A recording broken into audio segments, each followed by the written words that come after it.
le festival d'un pays qui a une si prestigiosa tradición literaria. Un monólogo interior no es sencillo de hacer una película. Sonaba ya clásico disolviendo las gafas.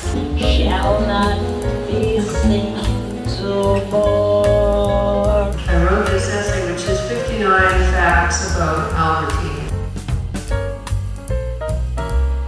Para mí es una exquisitez. Comparte saberes para los chicos y para los grandes. Podemos expresar lo que queremos. Mi cuerpo argentino pretende ser irónico. El escritor lo es siempre de la literatura que falta. Hay una cuestión geográfica en la circulación de la literatura, una cuestión de mapas y fronteras, ciertas rutas que lleva tiempo recorrer.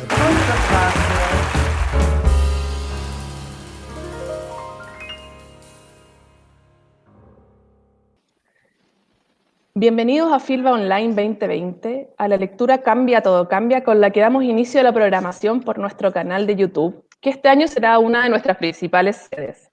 Si están viendo esta lectura y aún no se suscriben a nuestro canal, no se olviden hacerlo. Es el canal Fundación Filba en YouTube, y también los invitamos a participar esta lectura y todas las que vengan con el hashtag Filba 2020. La pandemia es una explosión o una pausa, dependiendo desde dónde se mire, de un presente incierto o de un futuro que ya no se puede predecir. Cuando escuchamos por todas partes que, como dicen los iracundos, el mundo está cambiando, pensamos, ¿cómo seremos después de este encierro? ¿En qué nos cambiará? 6 autores y autoras nos contarán cómo viven su proceso de transformación en plena pandemia. Comenzaremos con el escritor Juan Ignacio Pisano. Es doctor de Letras de la Universidad de Buenos Aires y en 2019 publicó su primera novela, El último falcón sobre la tierra, publicada por la editorial Baltasara, y forma parte de la lista corta del premio de novela Fundación Medife Filba. Juan Ignacio. Hola, buenas tardes. Voy a comenzar con la lectura del texto. Gracias a todos por estar ahí. Era oscura la noche, pero las luces de nuestros caballos de metal alumbraban el camino. La orden venía del timba y era precisa: robar el falcón, matar al abuelo y a la profesora y secuestrar a la niña sin palabra. Le confieso, mi hijo, yo no quería hacerlo. Para que usted entienda, estaba cansado de las cabezas cortadas sobre palos oxidados, harto de Ciudad Alta, harto de la prepotencia de quien había sido el que me robó de mi casa, y si bien mis ganas de luchar seguían intactas, el bando era el equivocado, y digo esto aún a riesgo de negar que no veía por ningún lado uno cierto, algo que nos diera un poco de redención entre tanta maldad exagerada. Era oscura la noche y oscuras nuestras intenciones. Oscura era, como ahora, la época de un poder que solo veíamos en posesión de manos invisibles, de seres sin rostro que nos bajaban mensajes en papeles manuscritos por el pulso del que dicta quién vive o muere. Trabajamos para verdugos inmateriales, voces que se hacían presentes en el tono atrevido del timba y en la mezcolanza de nuestros cuerpos jóvenes que solo pedían por adrenalina y alimento. Era una oscura noche, pero su padre vio luz. Al frente de nuestras bicicletas se alzó el rudo y fastuoso caballo del Perú. En esa imagen vislumbré una esperanza, o entreví, mi hijo, la rendija por donde remedar el camino que había tomado. Para mí fue solo eso, una imagen estática, un instante, una revelación. Ese animal se erguía debajo del jinete que siempre habitaba su lomo, que casi nunca descendía a pisar el mismo suelo que nosotros. El caballo y el Perú, la bestia en 2 patas y el jinete ostentando un palo desmesurado en su tamaño para un brazo humano, como el suyo o el mío, mi hijo. Y nos acercábamos. Un cuerpo delgadísimo de mujer apareció y el timba lo hizo volar por los aires, porque nuestro jefe no iba en bicicleta sino en moto, adelantándose pero sin perderse la senda que le marcaban las luces de nuestros caballos de acero y tracción a sangre humana. La noche era oscura, como oscuro era nuestro corazón teñido de intenciones espurias. En esa opacidad aquel resplandor se levantó en forma de caballo y jinetes unidos. En dos patas el animal y con el brazo en alto sosteniendo un palo insolente el hombre que lo montaba. Fue en ese momento que vimos al Falcon salir de la casa y en él al abuelo, la profesora y la niña sin palabra. El Timba aceleró la moto y al tener cerca al Perú, frenó y esperó, para después exigirla a fondo, demostrando que él era un poronga de verdad, una fiera que te podía degollar solo con la mirada y el olor que emanaba de su cuerpo enardecido. El caballo corcoveaba ante el rugido de la bestia de acero que lo enfrentaba. Nada se alteró demasiado, sepa usted, hasta que llegamos nosotros, segundos luego. Rodeamos al Perú y al Timba y dispusimos el ring como era nuestra tradición. Mano a mano, uno contra uno, sus cuerpos se enfrentarían. El Timba lanzó 2 machetazos que fueron detenidos por el palo desfachatado de ese brazo que descubrí en una fuerza implacable y una precisión que nos dejó atónitos cuando vimos al filo del acero detenido contra su materia. El Perú tomó el machete con su mano libre y lo atenazó entre la palma y los dedos. Nosotros reculamos y dudamos, pero el grito del Timba nos hizo iniciar el ataque, despreciando nuestras tradiciones, avalando la voracidad de nuestro jefe que se sintió acorralado y arrugó, el muy cagón. Así, rodeando a nuestra víctima, comenzamos a atacarlo por ráfagas de ajusticiamiento que le cortajearon las piernas y le lastimaron al caballo que sin embargo se erguía como un dios de los márgenes, sagrado entre tanto barro. Cuando se sintió herido, el Perú luchó con más insistencia y con la desidia necesaria para destrozar los rostros de 2 de los nuestros a palazo limpio. Otro terminó con un cuchillo clavado en la frente. Clavado, enterrado entre el hueso, sepa usted. El ruido de los cráneos rotos emergió como un aviso por entre el cacareo inútil de la moto del jefe. Fue ahí cuando el Timba aceleró a fondo y embistió contra el caballo, haciendo caer al Perú y dejando al animal suplicando a voz en cuello por alguien que lo ajusticiara de una definitiva vez. El jinete cayó de pie ante la bestia y se preparó para enfrentar al Timba, que había dejado la moto sepultada contra el caballo que seguía gimiendo. Los rodeamos para restablecer el mano a mano, pero los buitres de mis compañeros le rapiñaban la espalda a puntazos al Perú. Y ahí fue cuando su padre no pudo aguantar. Ahí su padre, sepa usted, desvió su destino de paria y matón.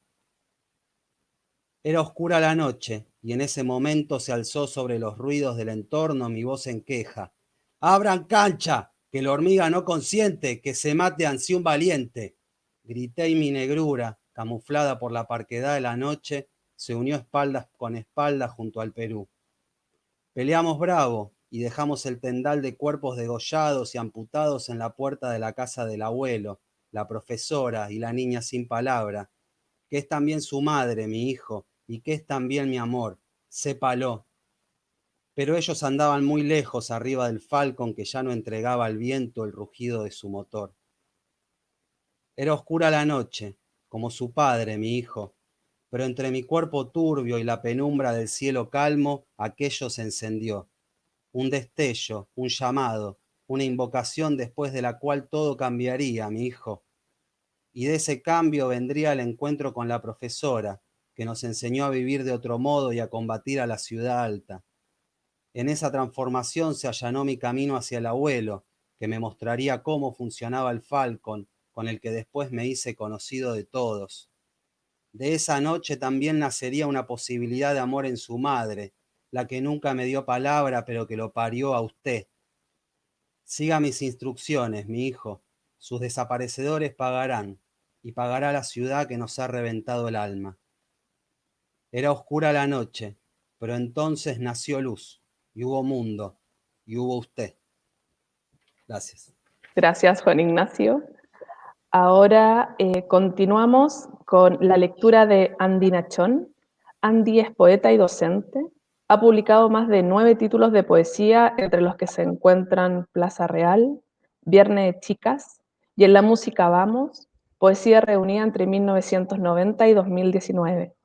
Actualmente trabaja en realizaciones audiovisuales y codirige la productora cinematográfica Ain Cine. Te escuchamos.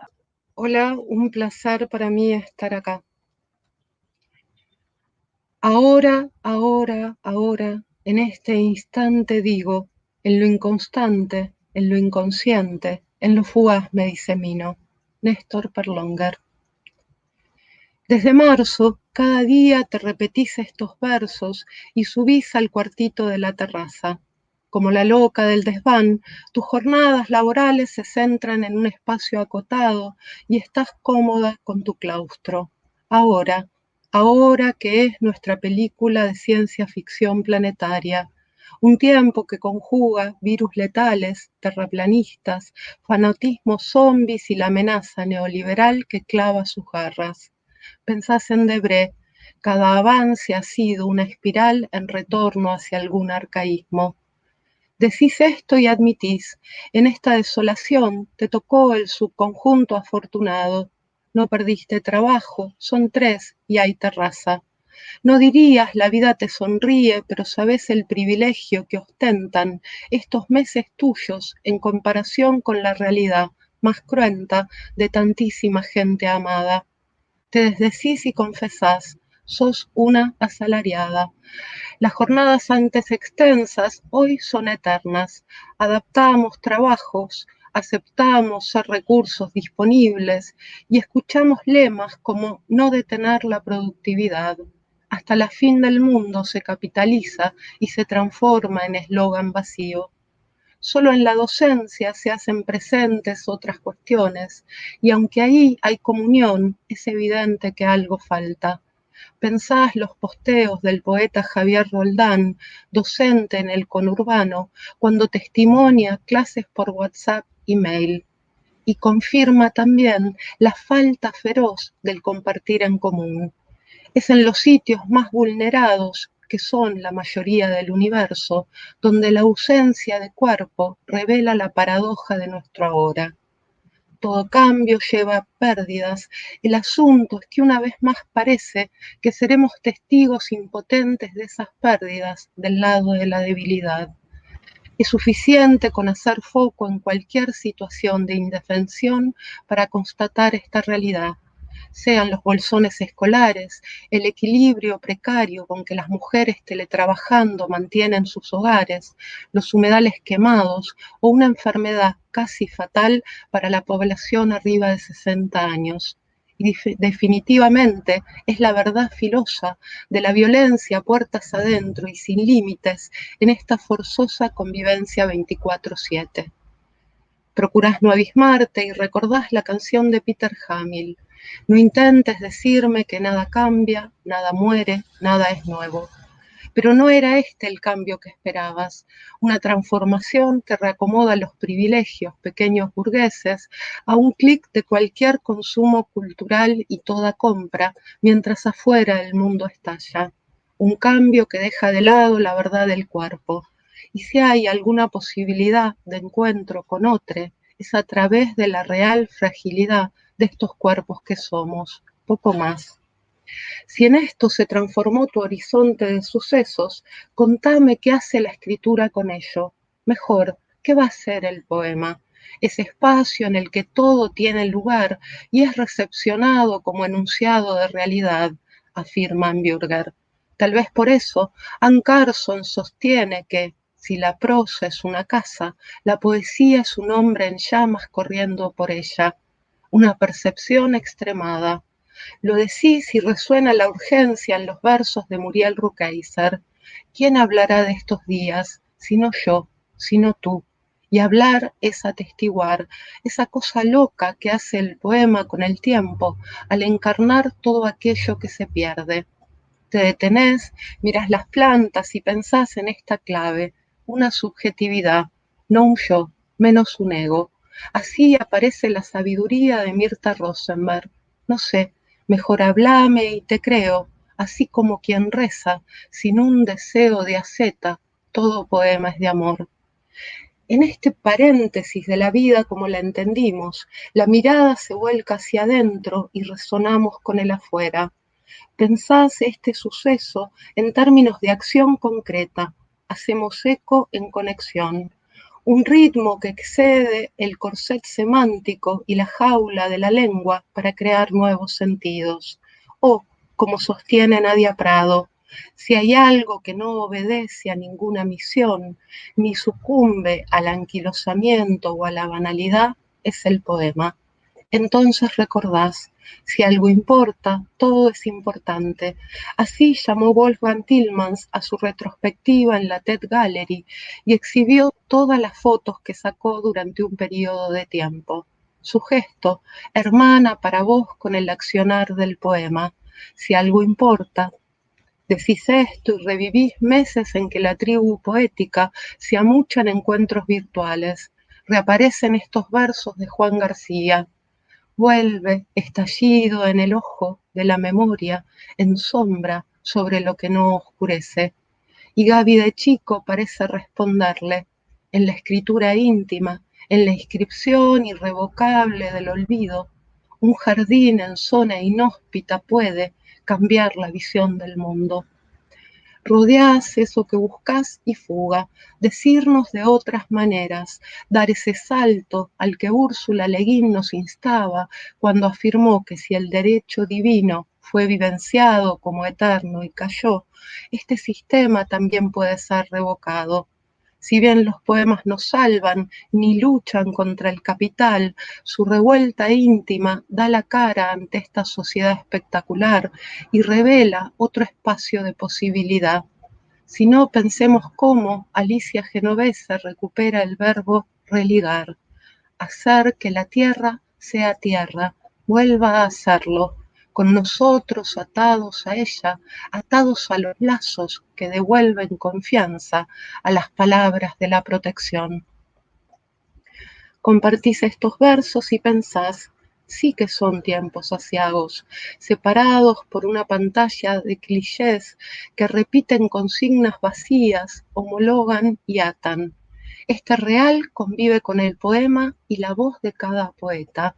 No nos va a salvar el poema, ni escribirlos ni leerlos, pero sí que ahí late cierta verdad de la experiencia, un espacio que nos vuelca desde nosotros hacia lesotres y permite, incluso en esta época de cuerpos a distancia, una forma de comunión que nos excede.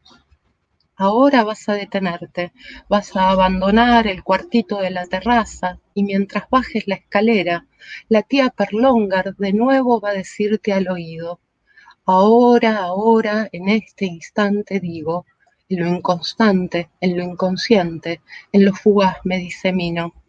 Por estos caminos de ciencia ficción, con el imperio contraatacando y sin jedis, celebremos que existe el poema. Estas cápsulas de tiempo que nos llevan a otras costas que están más acá, tan cerquita, casi como la respiración de alguien que amás y duerme a tu lado. Gracias. Muchas gracias, Andy. Ahora seguimos con la lectura de Diego Bianchi. Diego es artista visual, escritor, ilustrador y editor. Ha participado en distintas muestras, tanto colectivas como individuales, y ganado diversos premios.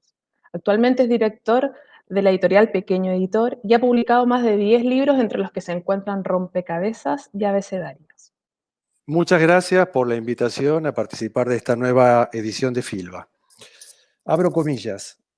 Yo soy porque nosotros somos, y dado que somos, entonces yo soy.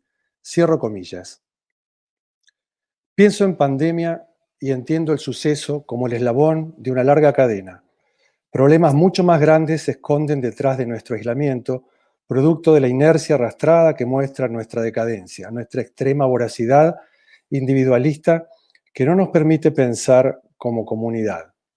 Es difícil detenerse solamente en lo que hoy nos está ocurriendo a todos nosotros. Este presente nos obliga a revisar detalladamente aquellas aristas de nuestro razonamiento que contribuyeron a los diversos desenlaces naturales que hoy estamos viviendo. Somos muchos los lectores de a pie que llegamos a estos momentos, cuando en distintos lugares del planeta algunas comunidades de cazadores-recolectores comenzaron a cultivar y domesticar animales, transformando radicalmente su modo de relacionarse con el medio ambiente y entre sí. Las ciudades en las que hoy vivimos pueden remontar su genealogía a esos momentos. Solo las vidas nómadas no desembocan en este presente. Hace tiempo que nos imagino como seres humanos distintos, transformados y apoyados por una nueva inteligencia, capaces de poner en valor una identidad colectiva global que nos permita resurgir e ingresar a un renovado ciclo de la vida. Contemplemos un cambio y emulemos creencias de convivencia, como las de las comunidades sudafricanas de Zulu y Xhosa, que expresan el cuidado de las relaciones humanas por medio de la palabra Ubuntu, una regla ética enfocada en la lealtad de las personas y las relaciones entre estas. Abro paréntesis, es la frase citada al comienzo, cierro paréntesis. Escribo transformaciones, el concepto sugerido como tema con el que me convocaron para realizar este texto, y me surge pensar en otro término, metáfora. Urgente precisamos una mudanza de nuestras costumbres que le dé sentido a esta distopía y nos convierta en la metáfora de una nueva ilusión. De momento, si algo se ha transformado en este mundo que no negamos a abrazar, es nuestra manera de relacionarnos, y hoy nada es más real que esta virtualidad, frase que en vez de crear ilusión resalta en un oxímoron que da escalofríos. Cuidémonos, porque nosotros también somos la Tierra. Seamos como Crisálida, ese capullo de tiempo que versa sin pausa hasta la llegada de un cálido tiempo que sopla y empuja a volar. Enlisto palabras, abro paréntesis, con la convicción de que la palabra cura, cierro paréntesis, hurgo en el fondo de mis preocupaciones. Mis pensamientos buscan dar forma a la idea de cambio y empujan hacia las teclas un nuevo vocablo, presente, que me evoca la manera de pensar el tiempo de la cultura aymara. ¿Cómo entienden los aymara lo que para nosotros es futuros? Para ellos, el pasado está delante, para poder tenerlo presente, a la vista, en un paso a paso sin ansiedades futuristas. Buscan el sustento de cada día sin alejarse de la Tierra Madre, en pos de conquistar a la pálida luna o ver de cerca un rojizo planeta llamado Marte. Viven el presente y miran hacia el pasado porque ahí hay una clave para no cometer un mismo error. Somos depredadores, somos humanos, somos pobreza, somos violencia, somos injustos, somos hipócritas, somos inteligentes, somos negligentes, somos pandemia. Pero por sobre todas las cosas somos. Y si reconocemos el somos, puede ser un impulso hacia el afuera de nuestra individualidad. Entonces, propiciemos el cambio, transformémonos, cuidémonos y disfrutemos lo que tenemos que vale más que oro. El agua de los ríos que todos los días bebemos, la tierra que nos da cosechas para comer, el fuego que calienta nuestro espíritu, el aire que respiramos cada día. Tiene que haber una salida para pensar un nuevo mundo y trato de escribirlo con optimismo. La verdadera vacuna es el ahorro de energía, consumir menos, trasladarnos por transportes que no contaminan, producir en comunidades una parte de nuestros alimentos. Todas esas experiencias, pequeñas vivencias que nos acercarán a la naturaleza. Yo conservo una pequeña esperanza y creo que las generaciones que vienen sí pueden lograrlo. También tengo una pequeña teoría para estimular nuestra imaginación. ¿Y si hibernamos? Sí, congelemos el tiempo. Escuchemos a la naturaleza que nos grita a toda voz enumerando desastres naturales. Aprendamos de ella lo que aún no queremos ver y al retornar seamos como la crisálida madura y rompamos el capullo en busca del color. La pandemia le demuestra a nuestra sociedad que se puede parar y pensar. Primera manera de hacer hibernar nuestra voracidad, nuestro consumo, nuestra envidia, nuestra violencia, nuestro orgullo. No dejemos de pensar. La vorágine de los días hace crecer nuestra ansiedad y nos convierte en seres antropofágicos. No solo nos mordemos la cola, sino que nos comemos el cuerpo, el nuestro y el de los demás. Entonces, antes de llegar al último bocado, pensemos que el tiempo ya no es oro, que no es de nadie, ni de aquellos que se creen cronos, que por un puñado de billetes se apoderan de nuestros días.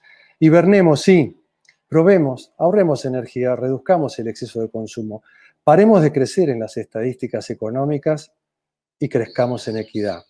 Compartamos más, fundemos un fondo universal conformado por el aporte de las naciones en relación a su Producto Bruto Interno y dividamos el tiempo. Cada 6 meses un hemisferio produce y en el otro se aprovecha ese espacio creado y el fondo universal, no solo para reducir la jornada laboral, la pandemia pudo hacerlo, sino también para reordenar el nuevo caos antes y después de que la pandemia se aleje. Hace unos años tuve que hibernar. Fue ese un tiempo para revisar lo experimentado y aprender a vivir de otro modo. Barbijo, guantes, pelo casi nada, cepillaba las frutas, comía solo verduras cocidas y alejado de cualquier tipo de evento, familiar o no. Es decir, por un año aislado del mundo rodante. El cáncer invade en lo físico y en lo psíquico, y el solo hecho de pensar en el futuro, como ahora, abre de inmediato una gran incógnita. También te obliga a reinventarte, a entender lo básico y olvidado de esta vida. Se puede vivir intensamente el día a día, pasito a paso, escalón por escalón, extendiendo que no hay futuro, solo presente. Como lo entienden los aymaras, comencé a generar diversos espacios de resistencia. Uno de ellos fue empezar a producir mi propio alimento. Si hibernáramos por hemisferios, es probable que se reduzca notablemente todo tipo de consumo. También tendríamos tiempo para muchas cosas que hoy el futuro le roba a nuestro presente. Aprovechemos la experiencia que nos da la pandemia, que ha detenido el mundo por unos meses. Sí, claro, muchos pensarán y con razón que hay gente sin trabajo y cayendo en la miseria. Pero eso no es producto de la pandemia, sino del individualismo reinante en nuestra sociedad alejada de su mejor espejo, la naturaleza. Muchas gracias. Continuamos en esta lectura Cambia, todo cambia, con Roque Larraqui. Roque es escritor, guionista y profesor de narrativa literaria y audiovisual. Ha publicado las novelas La Comemadre, Informe sobre ectoplasma animal y su recién salida novela de imprenta La Telepatía Nacional, publicado por Eterna Cadencia.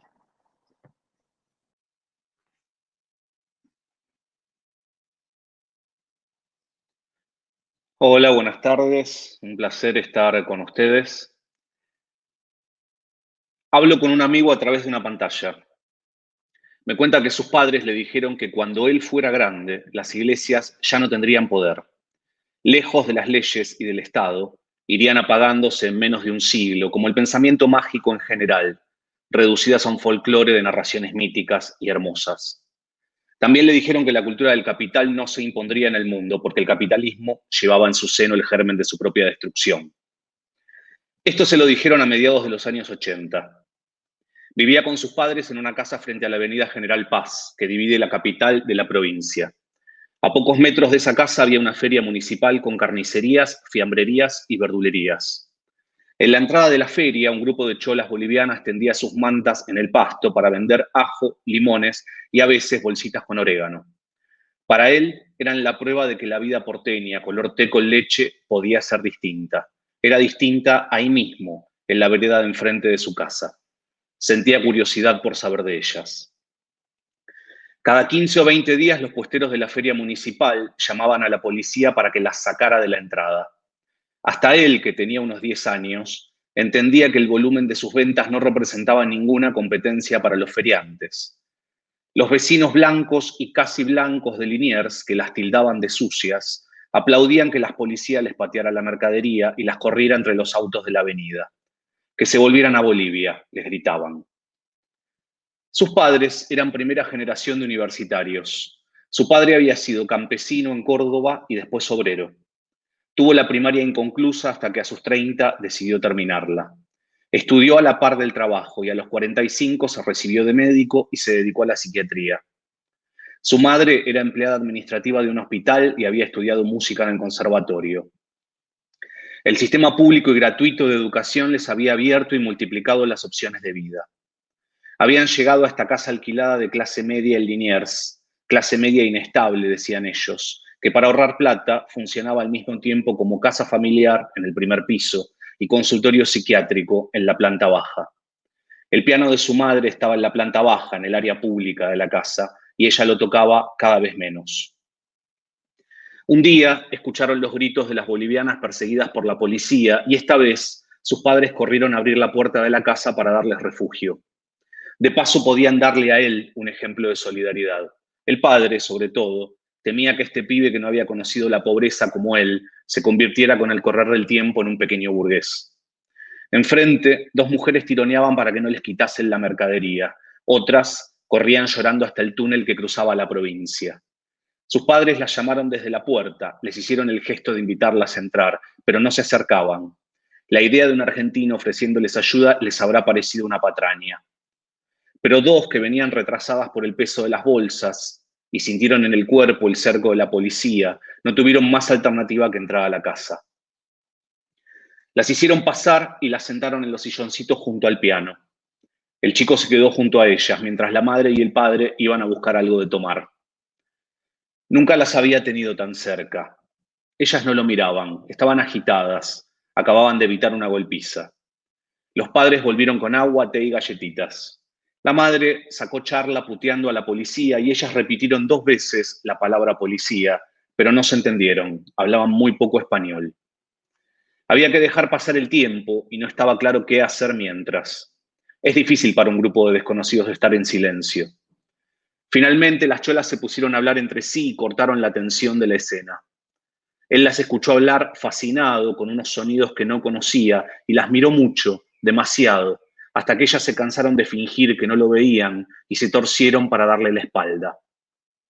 Él se sintió en la obligación de decirles algo y les dijo, con palabras de sus padres, que no se preocuparan, que la injusticia acabaría en un futuro cercano. La madre le pidió en voz alta que no las molestara. Las cholas dijeron 2 veces no y además negaron con la cabeza. No quedó en claro si negaban que él fuera una molestia o si le respondían a él que no, si era un no para el vaticinio benintencionado del nenito blanco, un no sin más trámite, con la claridad áspera y querendona de un adulto que le enseña a un chico en qué cosas se equivoca. Ahora el adulto es él, y el vaticinio bienintencionado de sus padres de clase media, marxistas y blancos, todavía no se cumplió. La religión se expresa en leyes y sigue alojándose, dice, como un anuncio del infierno, en el útero de las mujeres, en el ano de los putos y en la libertad de quienes refractan la luz artificial del género. La propiedad privada parece seguir siendo el valor máximo del que se desprenden todos los valores y, por supuesto, las mujeres bolivianas que emigran a la Argentina siguen siendo despreciadas por argentinos blancos y casi blancos porque son extranjeras, mujeres, indias y pobres. Él me cuenta todo esto de sus padres y las cholas junto al piano de su madre y el capitalismo y me pregunta, inevitablemente me pregunta, para cambiar de tema porque me ve distraído, ¿qué pienso yo que va a cambiar cuando amaine la pandemia? No sé si tengo ganas de pensar para él justo en este momento en el que quería olvidarme de todo y charlar con un amigo, pero como en la comunicación por pantalla los silencios son incómodos, enumero lo que escuché hasta el momento sobre el tema. Que esta fue la primera experiencia global, la gran reclusión, que se va a redefinir el alcance del Estado, tanto en servicios como en control, que va a haber o que ya hay libertades diferenciadas para la clase alta, la clase media y los pobres, que vamos a hacer como China, esto en comentarios divergentes. Uno, que los ciudadanos chinos aceptan el control estatal de la natalidad solo porque viven en una dictadura, y otro, que los ciudadanos chinos aceptan el control estatal de la natalidad porque entienden que el deseo individual no debería dañar la salud y sustentabilidad de un pueblo. Que el capitalismo se va a caer, como creían sus padres, que no se va a caer. Que habrá un capitalismo con más conciencia solidaria, que eso va en contra de la genética del capital, que habrá una nueva intimidad, que habrá nuevas patologías resultantes de esa intimidad, que se reforzarán las bases del mercado inmobiliario, que los departamentos sin terraza van a depreciarse, que van a desaparecer las oficinas, que en 2021 va a haber un baby boom como el de los años 50. Mientras enumero esto, me hago el tiempo para pensar una respuesta más personal y me apresuro a sumarla a la lista, porque ahora es él el que se ve distraído, quizás por mirar su propia cara en la pantalla. Le digo que para mí de las pesadillas se aprende poco, o que son pocos los que aprenden de las pesadillas. Cuando terminan, uno quiere pensar en otra cosa. No toda experiencia nueva trae un cambio inmediato. No todo cambio redime una tragedia. Él se burla de mí y celebra que con frases tan afirmativas y puntuales exprese una posición tan vaga y poco comprometida de mi parte.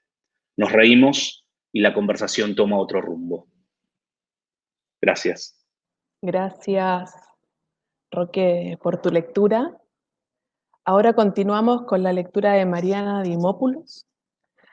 Mariana es narradora, ensayista y traductora. Ha publicado libros de ensayo y novelas. Quemar el cielo es su último libro y forma parte de la lista corta del premio de novela Fundación Medife Filba. Todo, tanto ha cambiado. Lo vemos cada día al salir a la calle, o más bien al no poder salir. Nuestro presente es un desafío y nos impone la pregunta por el futuro, una pregunta que siempre nos acompaña, puesto que somos mujeres y hombres de la modernidad.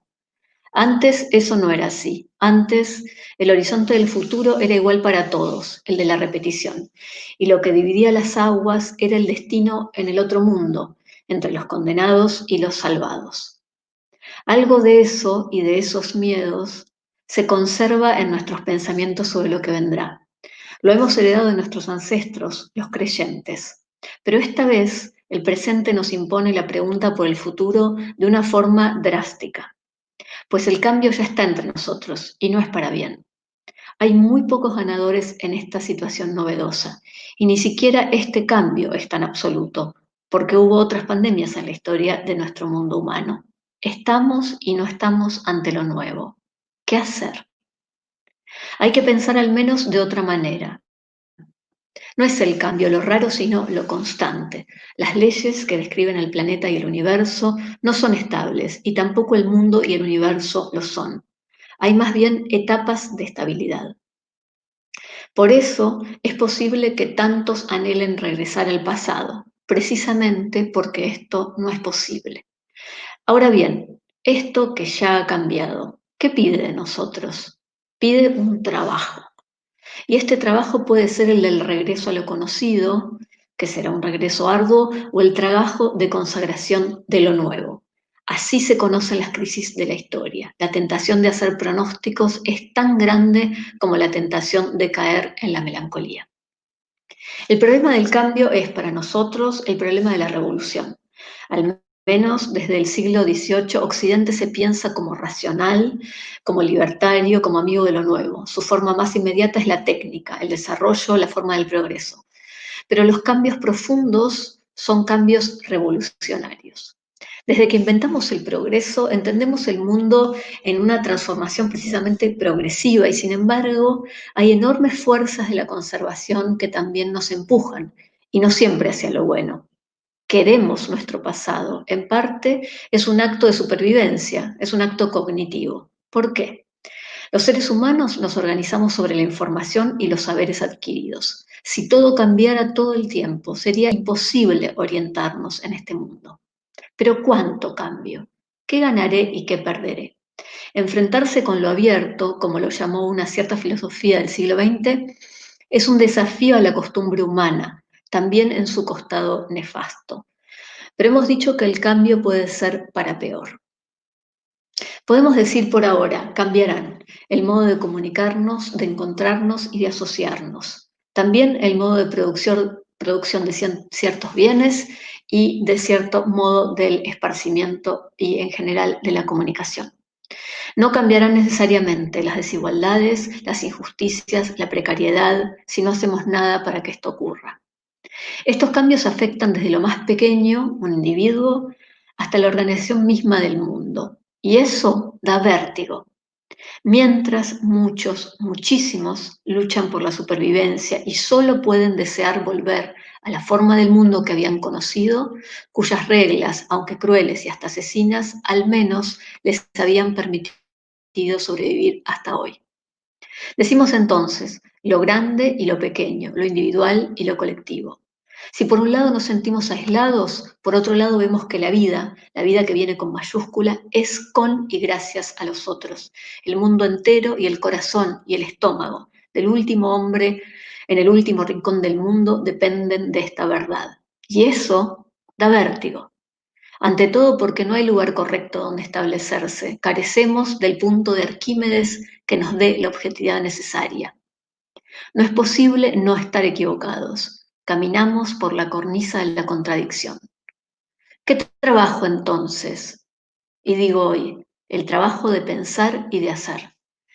Muchas preguntas que para la forma de pensar liberal corriente, la que nos es administrada cada día en abundantes cantidades para que el mundo, tal como lo conocemos, siga funcionando, se responden con respuestas morales y naturales, diciendo, por ejemplo, siempre fue así, o es propio del ser humano.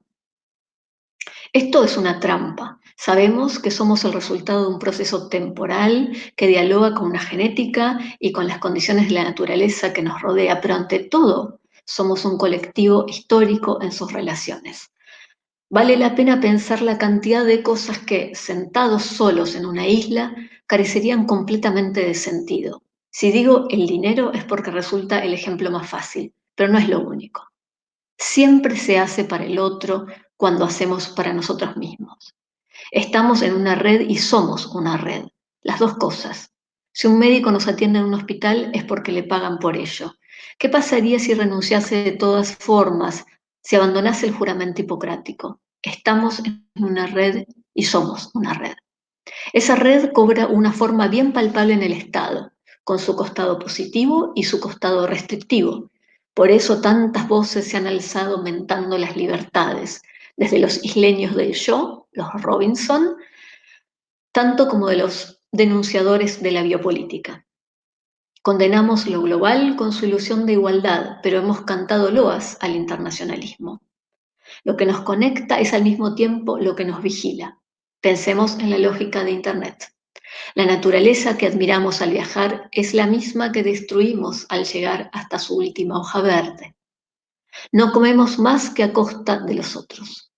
La suspensión del consumismo nos hace creer que terminará el mundo del capital, pero otras cosas hemos aprendido a consumir en estos tiempos de pandemia. Se cultiva el cálculo y se vive del misticismo. Una vez más la certeza. No hay lugar donde pararse y estar en lo correcto. Si se dice la vida, se le acusa de ser una mera vida corporal.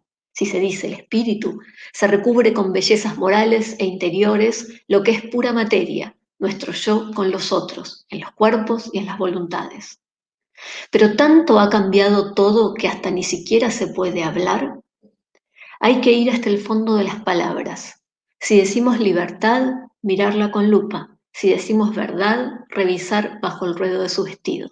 Si decimos cambio, entender las fuerzas que lo dominan, una y otra vez. Esa la cornisa. Ojalá se encendiera la chispa del trabajo del cambio con mayúscula. Hay que pensar con la chispa y hurgar en la palabra. Hay que perder el miedo y al mismo tiempo abrazarlo. Pero ese fuego es arduo y hace falta coraje y desesperación para caminar sobre sus llamas. Gracias. Gracias, Mariana. Power Paola es artista plástica, historieta y dibujante. Ha sido seleccionada en distintas residencias artísticas y ha publicado muchísimos libros, entre los que se encuentran Virus Tropical, Diario de Power Paola, Todo va a estar bien y Nos vamos.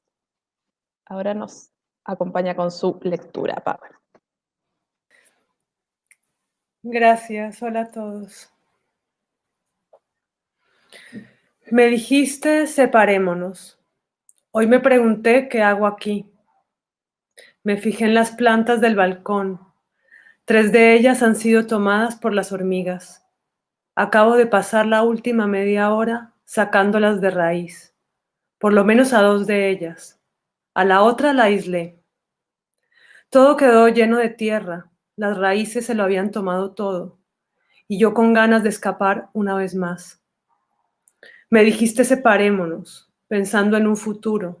Yo no pensé en nada. Lo corté todo, barrí y limpié. Ahora las plantas que están en el balcón están felices. Se ven abiertas, contentas. La dama de la noche volvió a florecer. A veces es necesario desaparecer. Te volví a ver. Estabas imitando a un árbol.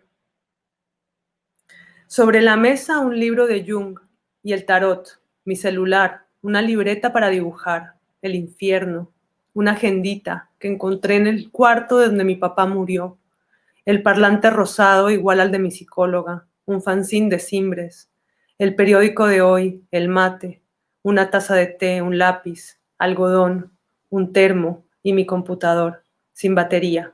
Yo sentada respirando y observándolo todo, dispuesta a renunciar a ello. Tengo una visión. Y vos querés hablar de planes mientras el agua hierve, conseguir acceso a una vida sagrada. Fuego en el Paraná, Ella tenía los ojos tristes, mangas sin tejer. Te quise ver, 3 vestidos para bordar. Todo deja sus secuelas. Aire, los ojos encandilados, la luz. Me apegué a tu voz. Una persiana se cierra, todos los sonidos caben. Santa Lucía, la patrona de los ojos. Los vidrios tiemblan. Aparecemos viéndonos. Me explotan los ojos, explota Beirut. Se secan los ojos, arde mi mirada. Tantas pantallas, todo enmarcado, buscando ser vistos, atención, puntos de vista. Busco la luz. Día 163 de la cuarentena. Suena 1.000.000 de euros y afuera hace un día soleado. Fumé y me conecté telepáticamente con las plantas. Dibujé circuitos, raíces, conexiones. Limpié el baño y pensé en el desprendimiento de las partes, de nuestras partes. Todo va transformándose poco a poco. Día 164 de la cuarentena. Hoy lloré a la mañana, me quedé mirando el balcón del frente y aparecieron 3 cotorritas. Me puse contenta, nunca las había visto. Luego pensé en todas las aves que estarán migrando por las quemas de los humedales y deforestación. Y este texto es para Pablo Besse. El día que te fuiste, hubo una tormenta de nieve en Ushuaia, un tornado en Portugal, y pájaros cayeron del cielo en Nuevo México. Hojas y flores entraron por la ventana de mi refugio. El sol me quemó la cara. Tenías razón, mi amor. Vinieron por todo. Vos seguí la luz que encandila. Gracias. Gracias, Paola. Bueno, muchas gracias a todos y todas por acompañarnos y gracias a los escritores y las escritoras también que nos acompañaron con sus lecturas. Y bueno, para terminar, los queremos invitar a la próxima actividad, que será la inauguración de este festival, que tenemos el honor de que la inaugurará con la conferencia la escritora norteamericana Joyce Carol Oates. Así que espero que la disfruten y muchas gracias.